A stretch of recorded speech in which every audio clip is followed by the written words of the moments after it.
Hi, everyone. Thanks for coming.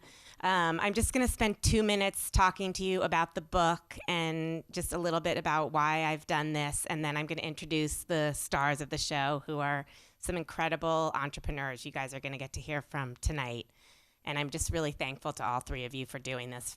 It's really fun to write a book like this that's about, these lights are really bright, so I'm going to step out from under them and I can actually see you. So about 2 years ago, I was walking home one day listening to my favorite podcast, which is How I Built This, which is an NPR podcast that gives the backstories of a lot of female entrepreneurs and male entrepreneurs. And I was listening to the story about Sarah Blakely founding Spanx. And there's just so many incredible lessons in her story. So, you know, she's selling fax machines door to door when she gets this idea to cut off her hose. And within a week, she's taken a week off work and she's driving around to find manufacturers. And then she writes her own patent. And then when she first goes, she cold calls her way into Neiman Marcus. And then the great story is when she goes for the first time to see the product in store in Neiman Marcus. And her red boxes are they're often what she calls the hosiery hinterlands. They're covered with dust and no one's gonna find them back there. So she doesn't just get bummed. She gets her big coat and she walks out to Target down the street. She buys a rack, she hides it in her coat, she comes back inside, and now she sets it up right in the front. And she moves her boxes and she doesn't ask permission, and she fakes it till she makes it. And I just thought, God, I have 2 teenage daughters, and pretty much everything I need them to understand about how to operate in this world is embedded in this story of just, you know, sometimes you just have to not ask permission. You have to be creative, be your own person, and, you know, just make shit happen.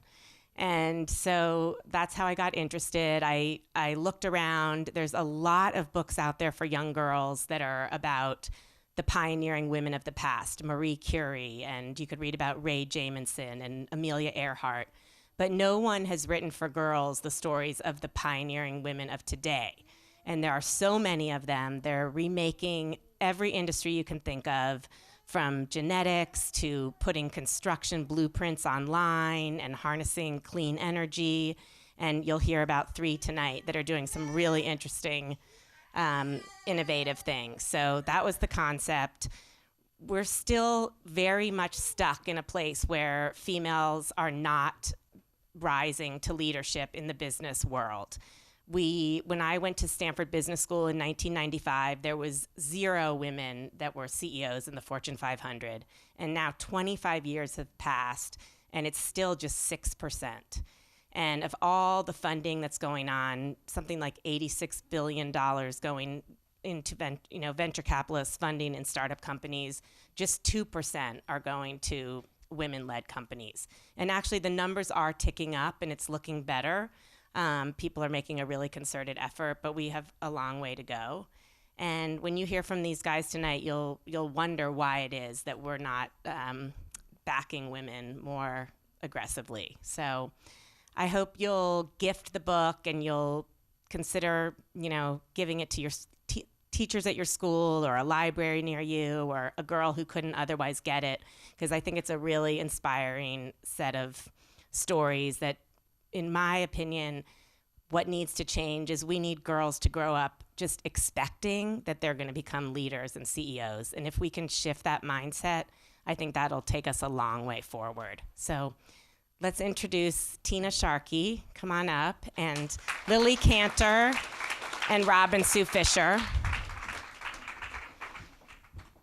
I'm going to tell you about each of them a little bit. Then we're going to do some short questions and then talk a little deeper. So, and they're really bright. So let's see, we'll start with Tina.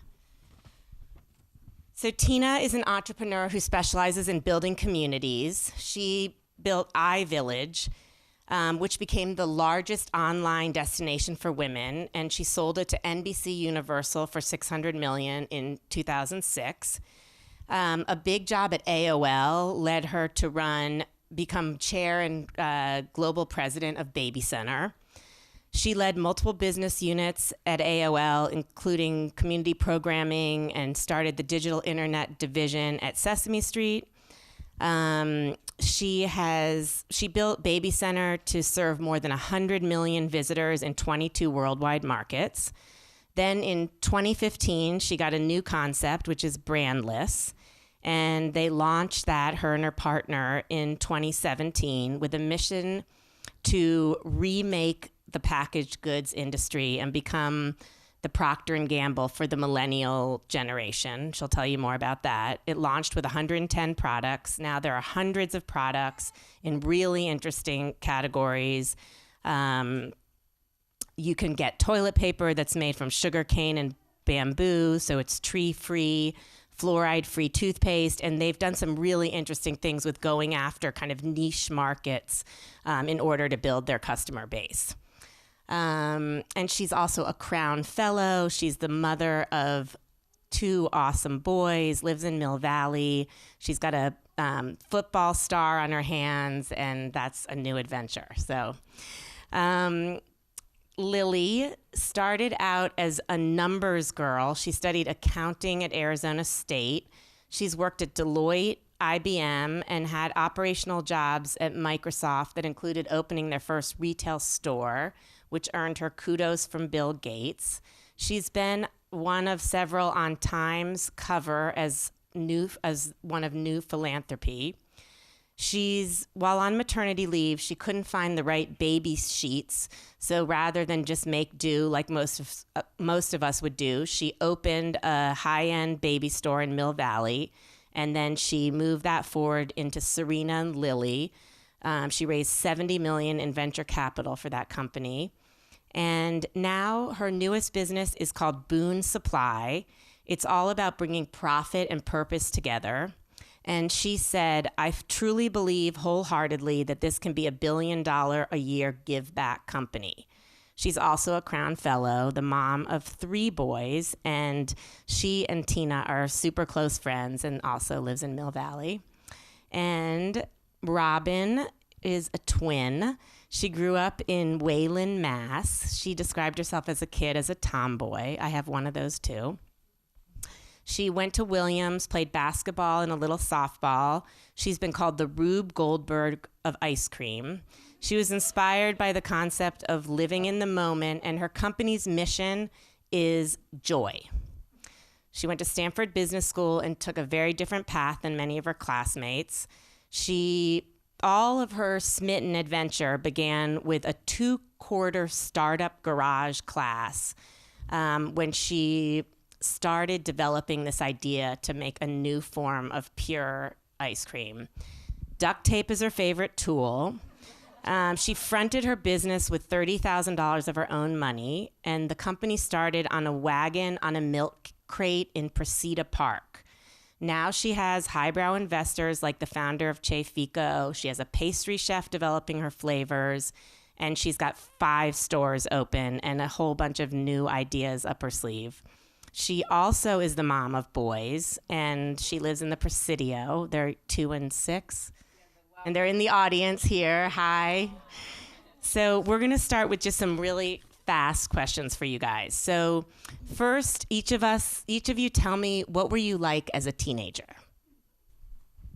What was I like as a teenager? When I was a teenager, I grew up in New York, and I'm the youngest of 3 girls, and my parents got divorced when I was 15. And so my sisters were sort of raised in suburbia, and I was like the New York City kid because my mom and I moved into the city, so into Manhattan. And so when I think about those years, I was sort of in that sort of transition of like becoming a New York City kid and learning how to take the subway and learning how to be independent in that regard. And so that was, I guess, part of my teenage years. I would describe myself as like a city kid, which was a big departure from how I grew up as a little kid. Were you cool? I've never been cool. And these days I run hot, but that's a whole different chapter, which we can go on. Maybe you have like 50 years before you have to deal with that one. How about Lily? What were you like as a teen? So a lot of you ladies out there today reminded me of myself at your age, because I was always an entrepreneur since I was about 8 or 9 years old.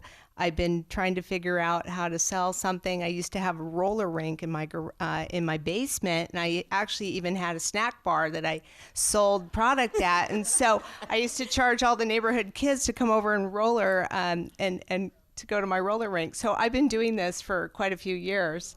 That's awesome. How about you, Robyn? 15. I would say the word that came to mind first was awkward. I think I was trying to figure everything out and a super late bloomer. And that was like a really, I think, tough year. But similarly to Lily, I also was always thinking of crazy ideas. And so I had a store in my basement, and my biggest product was rocks. Like I sold rocks. And I basically would just like glaze them. And I found out years later that these rocks, like they were really pretty colors. And so I was like, oh, let's glaze them, let's sell them. And I found out later that they were these odd colors because they were basically the rocks over my neighbor's sewer tank. So I literally sold glazed poop rocks. Love it. That's a niche. Okay, Sure. Tina, first job, worst job. So I was also an entrepreneur as a kid. And so I remember at 15 on my apartment building in New York City, I used to make concert t-shirts. I remember I made The Clash. So I'd say that wasn't so much my first job. My first job was I love to bake. And so I started my own little baking company, and I would make these things called mushroom meringues. They looked like mushrooms, but they were made from meringues. And then I would collect at Easter time. I would go and get all the paper grass and the baskets from the grocers that were like the mushroom baskets, and then I would wrap them up in cellophane and sell them to my mother's friends for their dinner parties or their centerpieces or whatever. So I had my first business was my baking business, and that was started in 4th grade. And then my worst job, let's see, I can't think of a worst job. I mean, I once worked at the Tennis Shack, and reloading the soda machine was not that much fun, but anything to just be engaged and figure out how things work. So from that perspective, I liked it. But filling out tennis court times and reloading soda machines, I just felt like I was just putting in my time as opposed to making something, doing something, making something happen. So that probably was my worst job. How about you, Lily? So my first job was when I was 14 years old. I worked at a country club as a waitress because they didn't serve alcohol. It was on the Kansas side. I'm from Kansas City. And I have to tell you that I probably have been working full time since that job. I worked all the way through college in a men's clothing store, and I love work. I actually can't think of a worse job. I did work in public accounting as a CPA for a couple years, and I was bored to tears. And that was my entrepreneurship creativity that was gnawing at me to go and do something more creative with my life. But accounting was an amazing background.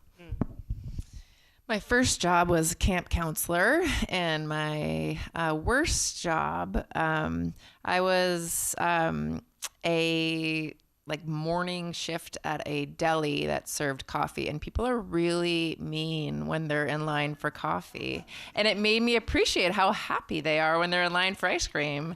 It's like a completely different attitude, and I much prefer the ice cream people to the coffee people. That's awesome. I love that. What is something each of you do when you need to relax? How do you unwind from a crazy life? Go ahead, Lily. Oh, so for me, I'm definitely a massage junkie. I enjoy going to get a massage, but I absolutely love playing tennis, and I try to play 3 times a week, and it's such a great stress reliever for me. Similarly, exercise is definitely something that, even though it's not relaxing in terms of chilling out, I very much like the endorphins, and it creates a different kind of engagement. And so I do some of my best thinking on a spin bike or when I'm running. And I find that relaxing because I'm off of screens. My endorphins are going, and the time during is some of my best thinking time. So I do that. And but then the other side of it is I love to just take a hot tub at night and look up into the redwoods, or just be in nature. Nature is very, very soothing. Yeah, similarly, run through the woods, or just laugh, belly laugh. So my kids are hilarious and really silly, and so I think just being in the moment with them and just letting go, and being a total goofball is very healing as well. And for the last one, you all have been you've been incredibly successful, and you've done something that's really hard to do. So if you could just think of one quality, I'll call it your superpower, but really just one quality about you that you think is, at the heart of what's enabled you to be a successful entrepreneur. I'm happy to say absolutely perseverance, and just being able to pick myself up and brush myself off and keep going, because it's really hard most days being an entrepreneur. I would say that, and this is sort of also a lesson to yourself at this age, is that you have to believe in yourself, because nobody's going to believe in you if you don't believe in you. And I feel like oftentimes we look for validation on the outside, like somebody needs to tell me I'm doing a good job. Somebody needs to give me that pat on the back. I need to get that gold star. And right now you're all in school, I hope. And so you're getting graded and your teachers are giving you feedback, which is all great, but you're inside of the system. And so the critical thing is to understand that there will be a time you will be outside of that system, and you have to be your own teacher, you have to be your own grader, and you have to be believing in yourself, because asking other people to do that and endorse you if you don't endorse you is not fair to those other people, because why should they believe in you if you don't believe in you? And so that's got to come from the inside. And so that's an exercise you can start practicing like today.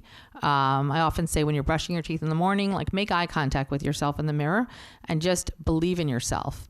You can look at yourself while you're doing that and do it again when you brush them at night. Just like take that 30 seconds, that minute, that time, that's your time for you. And then that other people, that's infectious. People will start to believe in you because you believe in you. And so it has to start with you, not somebody else. So I'm really bad at following rules, which is why I'm an entrepreneur. So I'm going to say two things, even though you said one. So one is literally that. It is being willing and excited to think differently, and not taking like the status quo as is, but saying why and why not. I think is like a big thing that pushes me. And so I think I've always said I really don't like sheep. I don't like following. I actually don't bake because I can't follow directions. It stresses me out. So I like just turning things inside out and upside down and kind of like rewriting it in a way that makes sense. And Smitten, I actually was an intellectual property person. I would make new ways of thinking things through. And so that is I'd say if I had a superpower, it is not following directions. And then the other thing that I think has really enabled me to just go for it is, for me, I had this recognition early on that regret is worse than failure.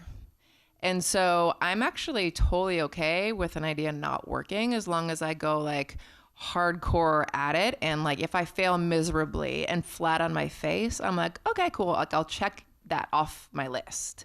And that to me is so much worse than looking back and saying, oh, what if I had? And so just letting myself go after something head over heels, if I fail, I'm going to do it flat out, is incredibly liberating for me, because I just know that regret is worse. So that's not surprising that you feel that way. So this is the girl who, the way she started her business was she ordered parts on Craigslist, and there was a lot of duct tape involved. And she was in a basement for 2 years working with an aerospace engineer. So tell us a little bit about the beginning of Smitten and this magic ice cream machine that you've created. And truly, how did you think up that idea, and how did you make the first prototype? Okay.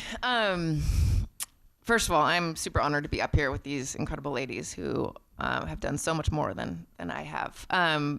But my story is kind of funny, so I'll dive into it.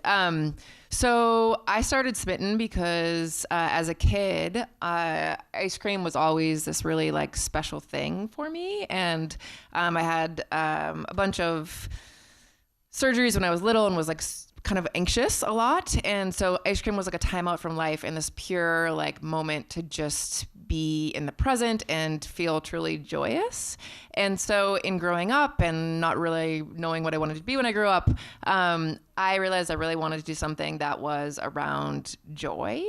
And in looking at ice cream deeply with more of a critical adult eye, I was really discouraged and really heartbroken at what I uncovered, and that the industry is incredibly industrialized, incredibly contaminated. Like sprinkles are like full of chemicals, and that's like the most like iconic, like happy thing. Sorry, everybody, for that news. Anyway, so I was like, this is broken. This is not this idealistic thing. Let's fix it. And so to me, that meant that I wanted to turn it into a fresh product. Like a lot of the other food that has kind of gone from, you know, a very processed thing to a fresh thing. And I looked at coffee as inspiration and said, okay, coffee used to be like Folgers and Maxwell House. And then it was like Starbucks and Pete's. And then it was like Blue Bottle and Ritual and like all the third and fourth wave. And I was like, why can't we do that with ice cream? Like, why can't we figure out a way to make it fresh, just like you know, freshly ground beans?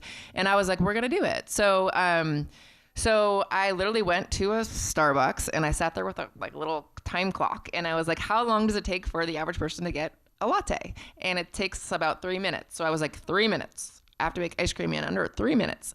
And then I was like, okay, how on earth do I do that? And so it was all around obviously freezing quickly, freezing cold. And so I discovered liquid nitrogen through a physics professor, and literally just started making ice cream at my house in my backyard all the time. And it was really bad. And I was like, okay, why is this so bad? And then I realized like all the science behind it, and read every single book on ice cream, went to Penn State ice cream school on my winter break, and like basically just like dove in head first, like I sometimes do, and learned all of it, sort of the science behind it. And then after graduation, basically said like, this is my time. Like I was late 20s and was just like, if I'm gonna go for it, now's the time, and I can always do something more practical, like get quote unquote a real job later. And so dove in and worked with an retired aerospace engineer who was the only person who was willing to work with me, but was a brilliant guy. In his basement was our workshop for 2 years, and learned how to weld, like just basically learned how to do everything hands-on with him. And 2 years later, we had a prototype machine that made ice cream in under 3 minutes. It took a lot of failure to get there. And it was 2009. 2009 was probably one of the worst years ever to start a business, let alone a food business, when there were like restaurants boarded up all over the place. So I was like, at that point, I had 2 years in, pretty much broke, and gave myself a budget of like $500 and said, okay, I have $500 to prove this or get a real job. So I went to Walmart, got a radial flyer wagon, which could carry a heavy load, literally got a milk crate, and made a battery pack out of an old motorcycle battery, rewired it to connect into my machine, which was built to plug into a wall, and then established a Twitter handle when Twitter was like pretty new, and shouted out to the abyss, hey, I'm a new street cart in town. Come and get the fresh flavor of the day before I sell out or before the cops find me. And then I showed up at Precita Park with my salted caramel of the day, and I'd stayed up all night making it, and we had people come, and more people kept showing up, and then from there, I had sort of this very sort of recession-oriented mindset of, instead of raising like, you know, Series A and millions of dollars, like let's like figure out what the next step is to prove this out further. How do I raise the least money possible to get there? And so I opened up a shipping container store in the middle of Hayes Valley and ran it myself for the next 2 years. So it was literally like a very, very slow and like sort of scrappy beginning, slightly illegal. It's an awesome story. You have to watch her TED Talk. You should look it up online, because you can see all this like nitrogen and the motorcycle battery and like all the parts and the welding. It's pretty cool. The motorcycle battery is actually buried in the floor at our mission store with like a lighted. If you can go on a scavenger hunt and try to find it. You can find it. So Tina, when people ask me, why did you write this book? I always say, it came from a really personal place. Like I really felt deeply about being a little girl who in third grade, went to my career fair for cake decorating and hairdressing. So where is the deep place that Brandless came from? How did you decide I really want to work in this industry? I want to become the packaged goods industry, like reinvention and make it relevant for modern day. I would say that, the deepest place is that, as you may have seen, your parents did not want to elect, not your parents specifically, but this country's parents did not want to elect their parents president. And so I saw this thing that was happening in our country, which is really the demise of institutions, the loss of trust, the divisiveness that was happening across our country. And at the same time, I saw that communities, people who could support themselves and support other people, which is something I'm really passionate about, was feeling like it was lost. And I saw one stat that said 78% of millennials do not want to buy the products that their parents, that they grew up in. And I would say to all the grownups in the room, if you were to close your eyes right now and think about what was in your refrigerator, what was under your sink, what was in your bathroom, what was in your laundry room, and things growing up, and then before you open your eyes, go now and think through those same places and spaces and tell me how many of those products are the same. And the answer is, especially here in San Francisco, probably less than 20%. And so I was seeing this like tsunami transformation of people having new sets of values, and not just millennials, but people who wanted to live gluten-free, people who believed in cruelty-free, people who were wanting fresh ice cream and didn't want chemicals in their sprinkles. We didn't know all those things at the time, but transparency and Google and the internet was teaching us all the things that we just didn't know before. And we were also finding out at the time that Nike was employing children in their factories and that Apple was doing the same thing. And so once there was transparency into how these things were getting built and how these companies were scaling and where values and values sat together, I said, there's just so much loss of trust.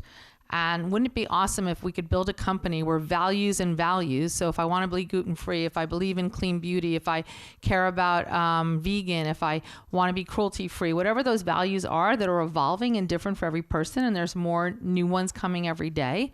And my values, democratizing access to goodness, giving people amazing things at fair prices, reimagining what it means to be a brand, one that's built on truth and trust and transparency, one that's not trying to deceive people, but that actually is giving people what they want and democratizing access to that, and then building communities of support around it. And so it felt like it was just time for disruption around that. And I felt we could do that because in the old days, and some of you in the room have heard of something called soap operas, but your parents definitely have heard of those. Soap operas are called soap operas because Procter & Gamble paid for them, and that was how they sold their soap. They bought all the commercials. But today, there's not 3 media channels. There's 3 billion media channels, many of which are run by you. Your Instagram channels, your Facebook channels, these types of things, and your friends are there. And so people are telling stories in new ways, and media was changing. So all of these factors I was watching change. And my co-founder, who had built CPG type companies before, we said, what if we were to join forces and reimagine what it means to be a brand based on truth and trust and transparency, that was community-driven values, that put people first, and starting with the things people reach for every day, and then curating new things that people can discover and bring those out. And so that was, was 1, finding a co-founder, 2, the vision of reimagining brand and trust, and 3, something that was steeped in community that could help us inform what we were going to do, and democratize access to goodness, starting with the things you reach for every day.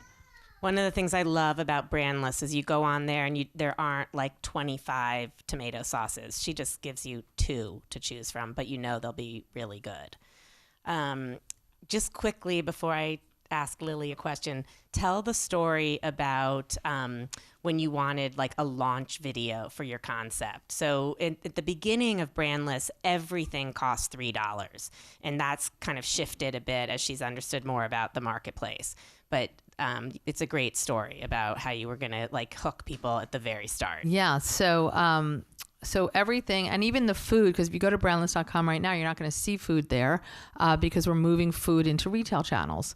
And so we're just 2.5 years old, and that's a real lesson for all the entrepreneurs in the room, that you have to be able to be flexible, be nimble, don't overly fall in love with your own ideas because you're going to learn things from the market that are going to help you want to evolve your ideas, evolve your thinking, and be open to that and be open to shifting and learning. But when we were starting Brandless, we were launching with 110 products. Everything was $3. And we wanted to do a launch video, but we were working with a lot of the PR going out to talk to all the journalists. And so we spent 3 months talking to journalists in New York. And we were like, it's organic, it's better for you, it's gluten-free, it's clean, it's this, and it's all $3. And they just would be like, what?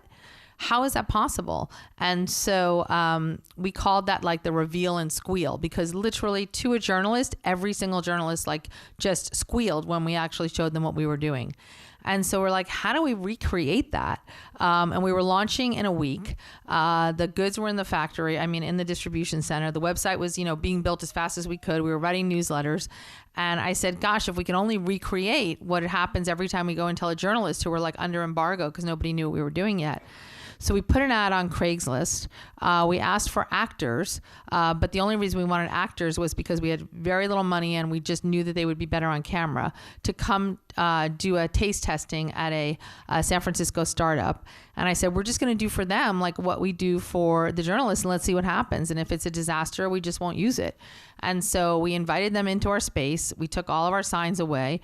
We let them taste everything. And then we took them into another room and we showed them the products, and then we revealed the price, and they was the reveal and squeal again. And so it worked. And then we cut it together as a video, and that was the video we launched with. So we were just basically repeating what we had seen in the field. And we put this out on Craigslist. These actors had no idea what they were coming for. We just thought they would be better on camera. We didn't have time to remake it.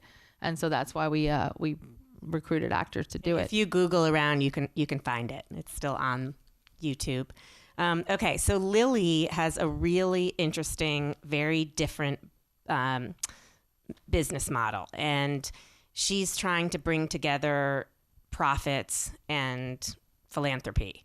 And so one question for you is, how is it that you're giving 40 to 50% of your profits back to the charities of your choice for customers and still have a viable business?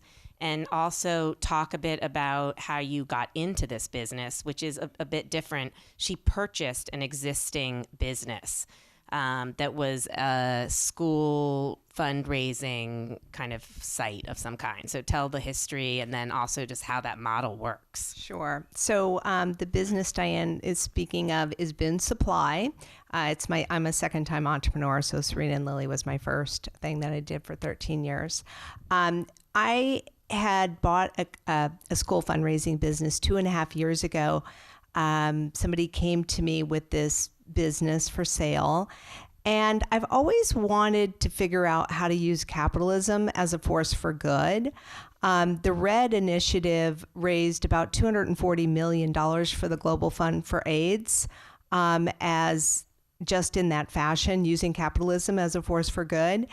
When I looked at the entire industry of school fundraising, all I could really find was really bad gift wrap, frozen cookie dough, and chocolate bars that were really unhealthy. And so I felt like the timing was amazing to disrupt the fundraising space with great product that actually is contributing to a better world. And so that's what we're working on. It's basically, if you think about it, it's like GoFundMe sitting on top of a e-commerce site, enabling anyone and everyone to launch a fundraiser for any cause. And we give back 40%, not profits, 40% of our revenue, of our top line revenue goes back to the cause of your choice. And then we email you a check, a deluxe check, which is a digital check. and anyone can launch a fundraiser. And so you ask, how does the math work?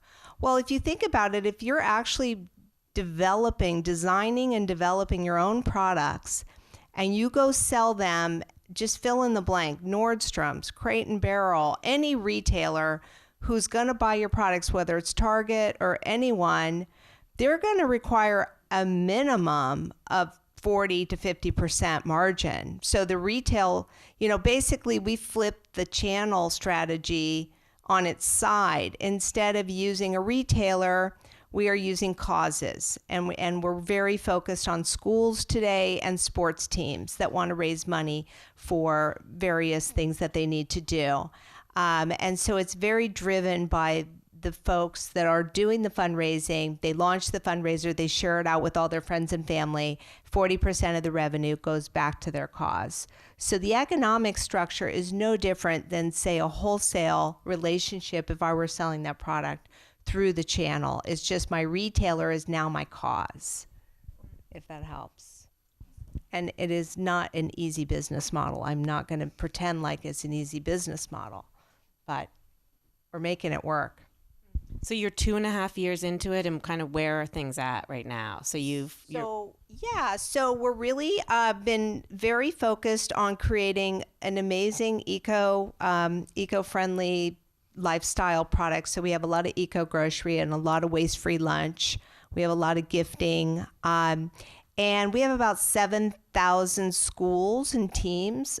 We've given back over $20 million in 2 years back to schools and teams. Woo! That's really cool. Really, really cool. Yeah. So Robyn, you're not afraid to take risks, and you'd rather not have regret. So I'm sure you've fallen on your face a few times. So what's a good example of somewhere where you kind of reached out there and did something a little nuts, and it really was kind of nuts? That's kind of what I do every day. So it didn't work. Yeah? Yeah. Oh, man. Okay. Well, everything that worked didn't work first. So you can kind of point to everything. I think one of the big things that I've learned in the recent years is, so most of my business to date is in retail, which means we have stores as opposed to like through grocery or other channels. And a store can perform very, very well, or it can be a mistake.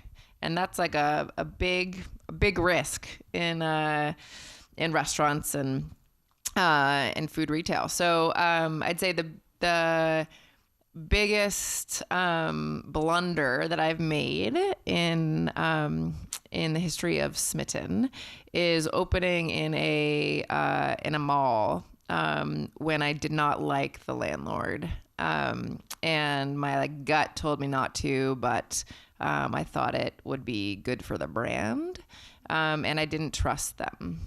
And every other time I ride my bike everywhere, and I'd go around at all the different times, and I get to know the neighborhood, and I get to the landlord, and I felt good about it. And this one, I just sat on for a while, and I did it for the wrong reasons, which was more visibility, and I didn't want to let them down, and my gut was clenching the whole time. So I think I really learned, and that store we've closed.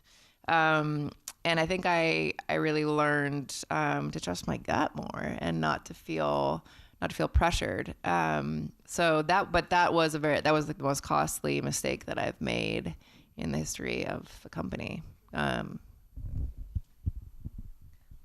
What were you going to say, Lily? I was going to say Les Wexner, who started The Limited and Victoria's Secrets and many other brands, would say that bad inventory will make you sick and bad real estate will kill you.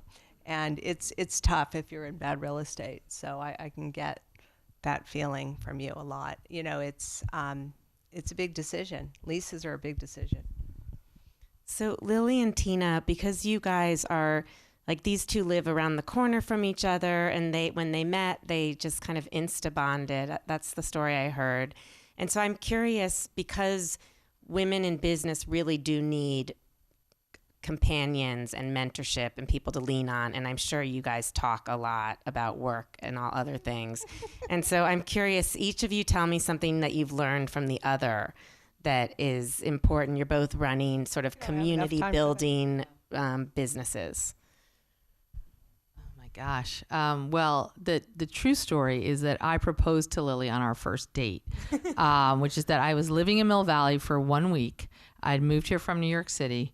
I was starting a new job in a week. And so I had like a 1 week to kind of get my family set up, get my boys in school, get all situated, et cetera. And another friend of ours said, "You're really going to like this woman, Lily Kanter." And so we went out for breakfast. And it was just like instant coffee. I just knew that she was my girl. And so I said, look, I have to get my kids in school. I really haven't driven in like 20 years. So I've got to figure that out. I got to get a car. And I've never really lived in like the suburbs, but if you could just be my friend, I could cross it off my list and keep going. And she agreed. And that was 12 years ago. It'll actually be 13 years. We should go to the Dipsy Cafe and have our breakfast celebration.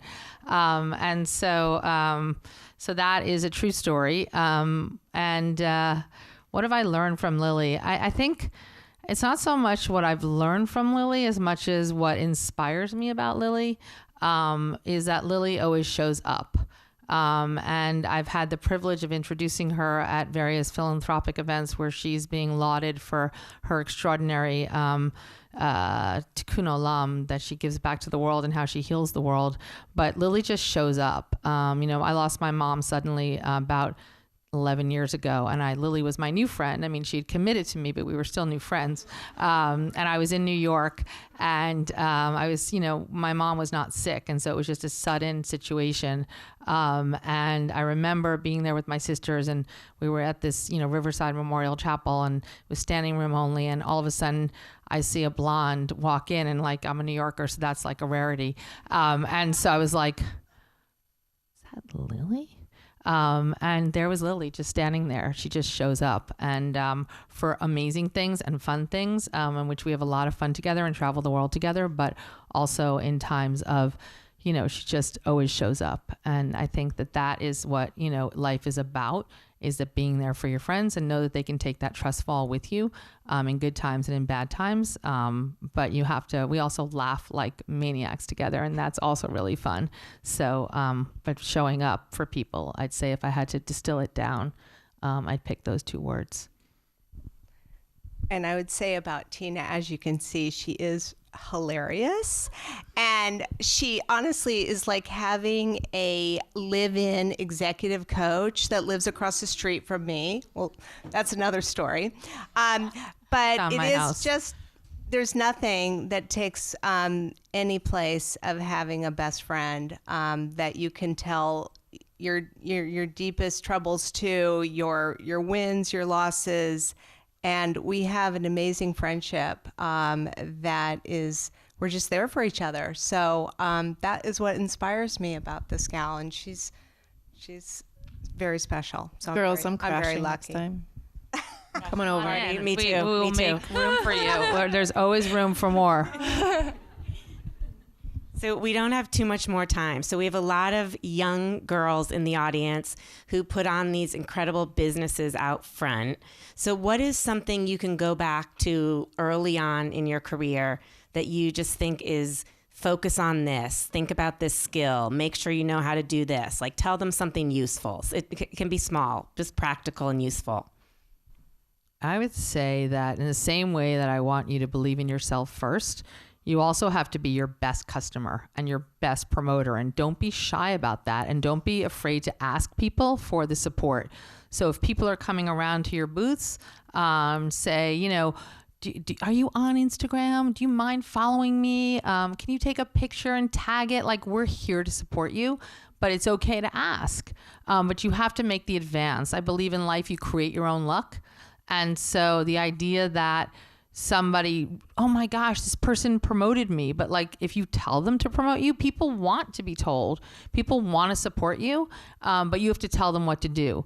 And you have to show them that you're willing to do it in a way that's gracious and kind, but also make what I would call make the advance, create your own luck. How many people here are Harry Potter fans? Show of hands. Okay. So those Harry Potter fans in the audience, keep your hands up if you know what the room of requirements is. Okay. So you want to tell us what the room is?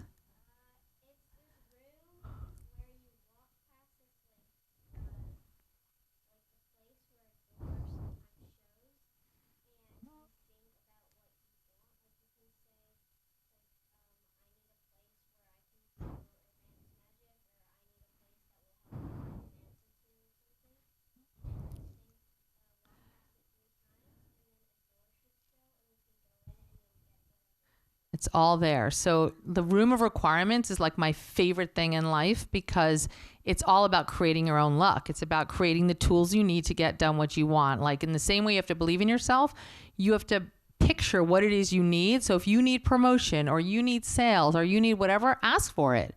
And people will support you.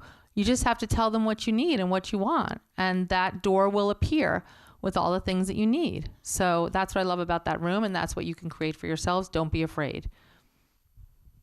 I would say that I'm not aware of anything that's been successful in life without a lot of hard work. Everything requires hard work. But I think when you find your passion, follow your heart, and you will find your purpose in life. And if you keep following that passion and you keep working really hard and you keep being a great person, it's amazing what will come your way. I think there's a really important balance between confidence and vulnerability. And I would say that I want to double down on what Tina said about believing in yourself and confidence, and add to it that it's the recognition and the self-awareness to know, hey, I'm really good at this. And you know what? Like, I really am not good at that. And so I need to find someone who I think is really good at that so that I can make up for the thing that I'm not good at. So a lot of it is people, guys. Like a lot of it's finding the people who fill your holes and who you can trust and who you can like high five and dive in together and just know that your weakness is being covered. I think that's been huge, is just finding the right team. And the other thing that I will say is just freaking do it. Because we can, like, I wrote a business plan and I look at that now when I want to laugh. Like, honestly, like a 5-year plan, so much changes in 2 years that like 5 years is like, boop. Like, it's not real in a lot of ways. And yes, it's helpful to think through and blah, blah, blah.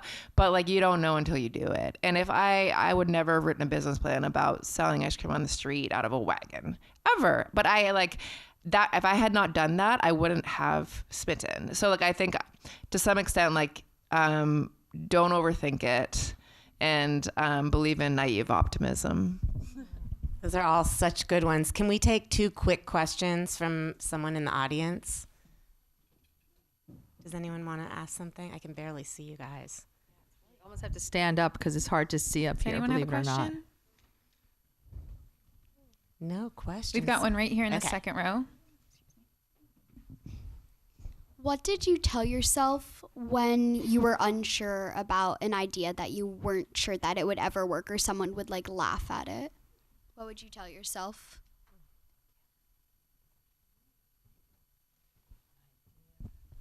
I can give you an example. When Serena and Lily was in the baby business, we took our business deck to an investor and told them we were going to be like the next Ralph Lauren lifestyle brand and we were going to forge our way into adult bedding. And he said, there's no way you can jump the aisle. Hannah Anderson, the pajama company, tried to do that and they couldn't do it. And he basically kind of laughed at us. And Serena and I walked out of his office and said, we'll show him.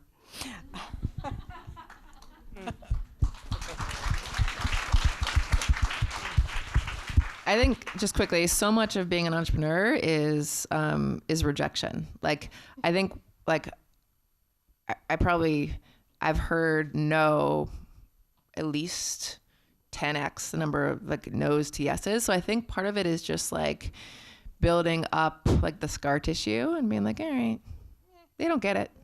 Yeah. I would also say that like in the no's, was, when we go out to raise money or things like that, is really getting the feedback. Like, 'cause sometimes the no's are obnoxious and it's a bad fit or they're not the right people.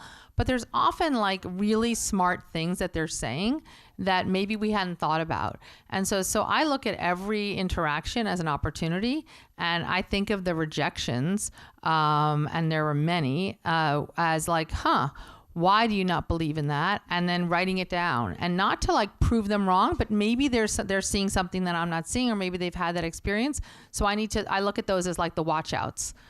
So I really try, and every time I have an interaction, I'm trying to learn from it. And to build on what Robyn has said about surround yourself with people who are complements to your skills. So if I'm sitting in front of a venture capitalist that has like a ton of experience in the space that we're in, I want to hear what they're saying, because they've seen 1,000 of these business plans. And so I want to hear what their challenges were. Or if they were investors in a competitor, I probably wouldn't be meeting with them, but I still want to know what they've seen that I haven't thought about yet, because that can help us so much. And I get more out of that than the yeses, because the yeses are just like, let's go. But they actually haven't like done enough diligence to, that I'm learning something. And so I see everything as a learning opportunity. Can I double down that real quick? So two things. One, that reminded me, and especially with investors, the mindset of I'm interviewing them just as much as they're interviewing me is really important. It's not that we need them, it's that they need us too. And so it's partly understanding from them what they care about, and trying to figure out values behind things. And number two, I've also, there was a time when I was having a hard time getting people to understand some of what I was hoping to do. And so I went around asking investors, what are all the reasons that you don't want to invest in Smitten? Like, what are all the reasons? Tell me them all. Like, I just want to write them down. And then I stepped away for like a couple weeks, and I did so much like diligence and research, and came up with like all the reasons why I believed those things weren't true.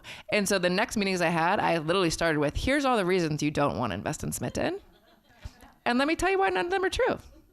And that was like so much more powerful than being like, here's all the awesome stuff. And like, what are you scared of? Like at the end, it was like, no. Like, here's all the things you may think of that are like doubts. And let me tell you, like, I've thought about every single one of those. Do you have any more to add to it? If not, okay, let me dive into like why these things actually aren't problems. And it was actually like, this one person was like laughed in a good way. It was like, oh my God, that's like the funniest way to start a meeting. But I got them to invest. So I think it's just like, it's like taking that as power and knowledge.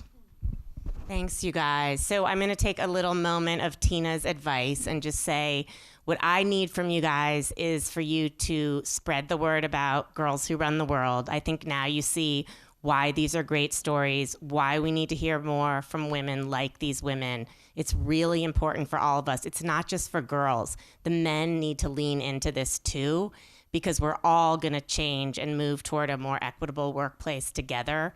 And men need to believe that women belong in places of power just as much as girls need to believe that about themselves. So write a review on Amazon, gift it to someone, give it to a girl who wouldn't otherwise get it. And girls are just, they're on the rise, and I'm super excited about what's happening for them. So I'm happy to have all of you guys here. The girls who did Girls Crushing It, thank you so much for coming and sharing your businesses with us. And thank you to the JCC, and this is a great event. And the girls from Girls Crushing It can come up and say hello right to the front here. Thanks everyone for coming out tonight. It was awesome to talk to you.